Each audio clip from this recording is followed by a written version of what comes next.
Seguimos al aire de Nunca Fuiste al Cine. Pasaron 5 minutos de las 3 de la tarde. @Nunca Fuiste Cine en nuestras redes sociales. Ya está con nosotros José Luis Visconti. ¿Cómo estás? Muy bien, muchas gracias por invitarme. Por favor. José Luis Visconti, si no lo conocen, es periodista y licenciado en comunicación social. Gran carrera. ¿En La Plata estudiaste? En La Plata, sí. Bien. Acá tenemos gente de comunicación, pero de la UBA. Ajá. Somos ahí, nos hermanamos. Finalmente. Este miércoles se presenta acá en la ciudad de Buenos Aires, ya tuvo presentación en la ciudad de La Plata. Se presenta su último libro, su tercer libro, si no me equivoco, sí. La década perdida, acercamientos a la antipolítica en el cine argentino 2009-2019, editado por Taipei Libros. Él además escribe en el sitio Hacerse la Crítica, ahí pueden encontrar sus textos, y también publicó La Senda Tenebrosa, una aproximación a la imagen de la mujer en el cine argentino, 1990-2007, por Simurg. Y El peligro está en los vivos, representaciones y emisiones en el cine argentino, 1976-1983, editado por Tren en Movimiento. Así que vamos a decir que tiene una mirada de largo aliento sobre el cine argentino en distintas etapas. ¿De qué se trata este libro? Ya algunos lo empezamos a leer, pero ¿de qué es esto de la década perdida? Mira, la cuestión fue que yo empecé a notar que había algunas películas que me empezaron a hacer ruido. Y creo que el detonante para empezar a escribir el libro fue cuando vi La Odisea de los Giles. Y empecé a conectarlo con otras películas de los años anteriores y dije, bueno, acá hay algo que está llevando a pensar en la política como algo que no tiene que existir, o como que tiene que quedar como en un último plano. Particularmente La Odisea de los Giles lo que pretende es cerrar la grieta. Digamos, es un relato sobre la posibilidad de cerrar la grieta sin una discusión política. Y me pareció que a partir de ahí se podía volver hacia atrás en las películas que se habían producido antes. Y bueno, es la década perdida en relación, obviamente, a la década ganada, pero también, si te fijas en el lapso de tiempo que yo tomo, atraviesa tanto el gobierno digamos, el último gobierno de Cristina y el gobierno de Macri. Con lo cual, el planteo es, esto no es de ahora. Esto viene desde, se está fomentando desde un momento en el cual uno suponía que la batalla cultural estaba ganada. ¿Y qué pasó ahí? ¿Cuál es tu lectura de ese? Empieza como una contracorriente, si se quiere, ¿no? Esa antipolítica, en momentos en los que se hablaba, sobre todo desde comienzos del kirchnerismo, de una vuelta a la política, una vuelta a la discusión política, ¿no? Desde el discurso del kirchnerismo fue como, bueno, los jóvenes volvieron a la política, y de repente este periodo que vos marcás arranca las películas que vos tomás arrancarían en el 2009 como una tendencia opuesta. Claro. A mí me parece que lo que empezó a marcarse en los primeros años no fue tanto una ruptura con lo político, en lo que uno entiende lo político como partidario por ahí, ¿no? Sino como los lazos colectivos de la sociedad. Claro. Por eso la primera película que yo tomo es El hombre de al lado.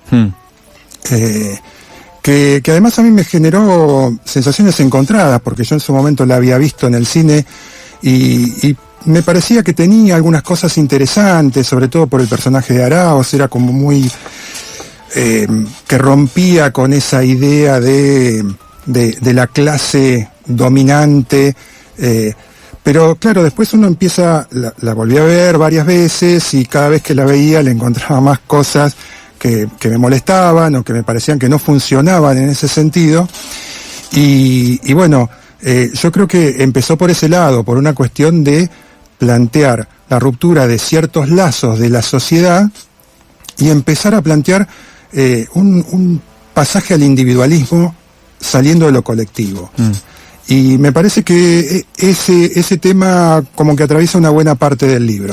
Por lo menos el primer tramo del libro, la primera mitad del libro, porque la segunda mitad está particularmente dirigida a la reivindicación de lo actuado por los militares en la dictadura. Sí, en este suerte de revisionismo que quiso instalar y que en algunos sectores se instaló el macrismo, recordemos, muy centrado en un momento en la cifra, ¿no? En los 30.000 o en la cifra del informe de la CONADEP. Se divide el libro en dos grandes bloques que son civiles y militares.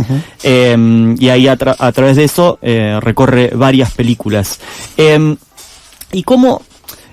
¿cuál es la repercusión que tienen estas películas, digo, o los efectos que tienen este tipo de películas? ¿Cómo participan en todo caso en cierto debate público? Si tienen incidencia en esa audiencia, en esos espectadores, en el campo de producción del cine argentino, o directamente efectos como para traer agua para el propio molino, digamos. En general creo que funcionan como un efecto acumulativo. Creo que la única que se despega un poco de ese modelo es Relatos Salvajes, porque Relatos Salvajes fue muy masiva y yo recuerdo que cuando vi la película en el cine, yo miraba y escuchaba las reacciones de la gente en cada episodio y me parecía muy significativo cómo la película había logrado captar un cierto humor social de ese momento para potenciarlo. Me parece que lo que hace Relatos Salvajes es eso. Y la mayoría de las películas lo que hacen es trabajar sobre un tema, sobre una situación puntual, y sí, partiendo de un cierto humor social para después retroalimentarlo. Me parece que de esa manera también funciona Koblik, que funcionan otras películas por ahí con menos repercusión, como El Almuerzo, o incluso el documental de Wolf, Esto no es un golpe. Creo que funcionan más por ese lado. Después hay un grupo de películas que son muy marginales, que son los documentales de Sandro Rojas Filártiga, que en realidad siguen siendo marginales porque están pensados para para los militares. Están hechas para eso, como una justificación de los mismos militares sobre Malvinas, sobre la dictadura, sobre la lucha contra las organizaciones armadas. Y la cuestión es que, ¿por qué tomo las películas de Rojas Filártiga? Porque en un determinado momento, Gustavo Noriega y Marcelo Panoso toman una de esas películas y la ubican dentro de un libro que se llama 40 Doc, que es lo que ellos consideran 40 documentales importantes de la historia argentina. Y era una película que no había tenido estreno, había circulado de manera muy marginal, y ellos la colocan ahí y la exhiben en un ciclo donde pasan todos esos documentales. Entonces como que ahí van sacando a la luz también ellos ese tipo de material. Estamos hablando con José Luis Visconti a partir de su nuevo libro La década perdida, un acercamiento a la antipolítica en el cine argentino 2009-2019. Comentamos hace algunas semanas acá algunas cosas de este libro y del texto que le dedicó Emilio Bernini en la presentación de La Plata. Él encontraba además un vínculo entre lo que él le llamó la poética de la abstención del nuevo cine argentino con este devenir como que configuraba un cine medio o una narrativa libertaria, ¿no? Él ya pasaba del 2019 incluso, que vos un poco amagás, un poco sembrás ahí lo que se viene después, que no lo abarca el periodo. ¿Vos pensás que hay una línea entre que estas películas que vos tomás, si bien son muy distintas, pienso en el cine de Mariano Cori Duprat, no tiene nada que ver a simple vista con La Libertad o con Pisa Birra Faso, pero vos pensás que puede haber algo ahí en este rechazo quizás a la demanda política de la que hablaba Aguilar? Mira, yo creo que primero el texto de Emilio Bernini a mí me parece muy interesante y él lo desarrolló en la presentación en el Festiflic, en la presentación de mi libro en el Festiflic, y me parece que él sí fue más allá de lo que yo planteo en el libro. Y no me parece descabellada la idea, me parece que es como una idea para pensarla y volver a ver esas películas y ver en qué punto por ahí pueden tener un tipo de relación. Él, si no me equivoco, en el texto dice que como que Mariano Ginás es el puente entre el NSA y este tipo de películas. De hecho, Ginás es uno de los guionistas de la película de Filippelli, que yo... Sí, Secuestro y Muerte. Secuestro y Muerte. Y ahí, en esa película es donde yo sí encuentro ciertos rasgos de lo que puede ser las ficciones del cine argentino, de lo que se llamó nuevo cine argentino. Y hago una referencia como muy precisa a los personajes de los secuestradores, digamos. Pero más allá de eso, no sé, me parece como que habría que pensarlo un poco más. Me parece interesante el planteo que hace Emilio y me parece que es provocativo en el sentido de volver a pensarlo. Claro. Sí, lo que creo es que, bueno, el libro abarca hasta el 2019 porque yo lo escribí en el 2020-2021 y hubo películas posteriores que podrían haber entrado tranquilamente en el libro. Hay por lo menos 5 o 6 películas que podrían haber entrado tranquilamente. Pero bueno, será cuestión de más adelante ver si esa tendencia sigue o no. Bien. Y algo que también te quería preguntar, porque bueno, cuando mencionamos este libro hace algunas semanas, hacíamos referencia también a otro tipo de películas o a una mirada política sobre algunas películas desde el lado más de la representación. Vos no hablas tanto de la representación quizás en 4x4, ¿no? Cómo aparecen esos personajes, dónde aparecen. Pero mencionábamos también algunos directores o películas que quizás iban en un sentido opuesto a esa tendencia. ¿Encontrás directores o algún tipo de movimiento que tenga el mismo peso dentro del cine argentino que vaya en una dirección opuesta a esta? Mirá, obviamente sí hay. Yo creo que el mayor peso hoy por hoy está en los documentales. Por ahí las ficciones es como que le esquivan mucho a la representación de lo político. No es que no hay, sí, hay. Creo que no han tenido el peso suficiente. Uno de los proyectos que yo tenía previo a este, que al final quedó ahí dando vueltas, era analizar las ficciones del kirchnerismo de los 12 años, de los 3 gobiernos, en función de cómo se relacionaban con la épica tanto de los héroes como la épica de lo cotidiano, y ahí había buen material como para trabajar. Hoy por hoy sí hay algunas películas que trabajan lo político, no sé, ahora no me acuerdo muchas, pero a mí me parece que, por ejemplo, Planta Permanente me parece que es una película muy interesante desde un planteo político, sin ser estrictamente política. Me parece muy interesante, y lo mismo que El cuidado de los otros, también me parece una película que es muy interesante como para ver las consecuencias de un determinado modelo en una sociedad. Sí, yo creo que hay, y estaría bueno por ahí buscar en esas películas. A mí me parecía como que en este momento era más interesante esto. Ahí va. Bien, como manera también de intervenir en un momento del cine argentino. Claro, ¿no? sí, totalmente. Me parece, no sé si estas películas tienen mucho más peso que las otras. Seguramente en cantidad sí son muchas menos estas. Yo en el libro analizo, creo que son 22 películas, no mucho más que eso. Si vos te pones a pensar en la producción de cine argentino de esos 10 años, 22 películas es poco en realidad.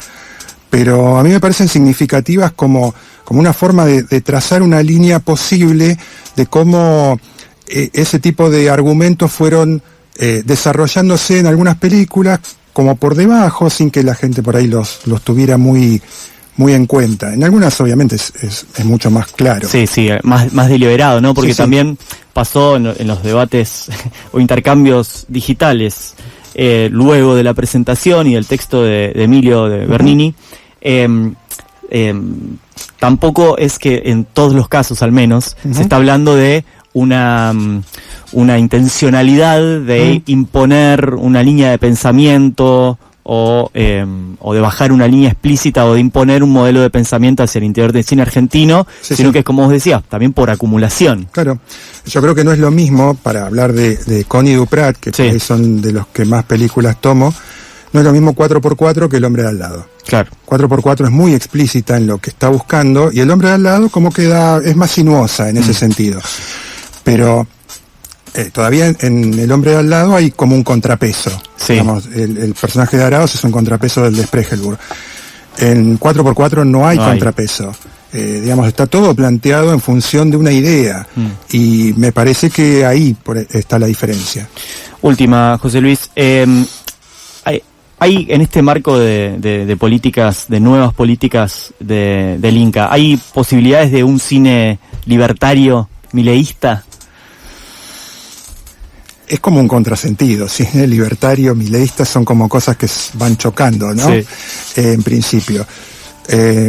Sí, igual me parece como que los que podrían encarnar ese cine, por lo menos de los que hasta ahora hemos visto, están como muy interesados en producir para afuera. Es decir, asociarse con plataformas o ser directamente empleados de una plataforma.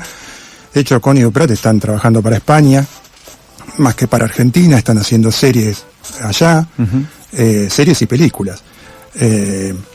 No sé si a ellos les interesa adherir de alguna manera a un programa político explícito. No lo sé, quizás aparezca alguna cosa, pero no sé si será como algo mayoritario. Yo creo que pueden ser algunas expresiones así poco marginales, pero bueno, eso lo vamos a ver con el paso del tiempo. Hay que pensar que este año todavía estamos viendo películas que se produjeron hace 2 o 3 años. Entonces, quizás esto recién lo veamos en el último año del gobierno de Milei, no sabemos. Es la pregunta que nos hacíamos hace un ratito, que se hacía Ale, ¿qué películas se van a programar el año que viene, no? Hablando del Festival de Mar del Plata, quizás Bafisi todavía tiene películas que se terminaron de producir este último año. Sí, yo creo que hasta mediados del año que viene va a haber todavía películas sin estrenar que van a tener un lugar en los festivales. Ahora, después de mitad de año no sé qué va a pasar. Se está produciendo casi nada, y lo que se está produciendo son por ahí documentales de muy bajo costo. No sé qué puede pasar. Este miércoles 11 de diciembre a las 6 de la tarde en la librería Otras Orillas se va a estar dando la presentación porteña de La década perdida, acercamientos a la antipolítica en el cine argentino 2009-2019, con presencia de su autor, José Luis Visconti, junto con Clara Krieger y Nicolás Prividera. Van a conversar amablemente, algún debate se va a picar un poco. No sabemos, eso se define sobre la marcha, pero estando Nicolás es probable que haya algún tipo de debate. Yo creo que sí. No, a ver, la presentación en el FestiFreak fue muy amable, fue todo muy tranquilo. Yo no los conocía personalmente, ni a Eva Noriega ni a Emilio Bernini antes de la presentación, pero bueno, las circunstancias son diferentes y las personas que participan son diferentes. Yo creo que puede haber un intercambio bastante interesante y amable. Tanto a Clara como a Nicolás el libro les gustó, y sé que les gustó. Y bueno, a lo sumo plantearán cuestiones que no le hayan gustado, o que por ahí piensen que se podría haber investigado un poco más, o planteado alguna forma diferente de llegar a alguna película. Pero bueno, vamos a ver, que yo voy así tranquilo y esperando lo que pase. Para eso, para enterarse de qué va a pasar, vayan, en General Lucio Mansilla 2974, acá en la ciudad de Buenos Aires. Esto es Palermo, si no me equivoco. Sí, es como medio Palermo, Recoleta, ahí medio mezclado, sí. Bien, 11 de diciembre, el miércoles a las 6 de la tarde. Gracias, José, por esta entrevista, esta rato que estuviste con nosotros. Gracias a ustedes por la invitación. Recomendamos La década perdida, vayan a buscar este libraco para seguir pensando nuestro cine.